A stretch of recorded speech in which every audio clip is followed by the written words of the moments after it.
ஒரு இரும்பை நாம் அப்படியே அது உருக்க வேண்டும் என்று சொன்னால் நாம் நெருப்பு அனலுக்குள் போட வேண்டும். அந்த இரும்பை அந்த இரும்பை தனித்தனியா இருக்கும். அல்லேலூயா. ஆனா அது அக்கினிக்குள் நுழையும் பொழுது அது அப்படி எல்லாம் மறுபடியும் ஒன்றாய் மாறுகிறது. அதே போல் இங்க நீங்க பாத்தீங்கன்னா நாங்க இந்த இரும்புக்கு கொண்டு வர முடியாது. எறும்பு கொண்டு வர முடியாது. இன்னொரு உதாரணம் நீங்க பாத்தீங்கன்னா நாம் சபைக்குள் நுழையும் பொழுது தனித்து நுழைந்தோம்.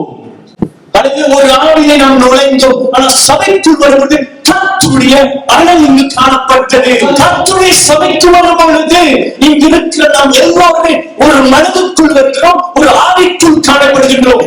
அதை பிரிக்க முடியாது. பிரிக்க முடியுமா? அதே போல இரும்பை கலைக்கும் பொழுது உருக்கும் பொழுது அந்த இரும்பை நாம் பிரிக்க முடியாது.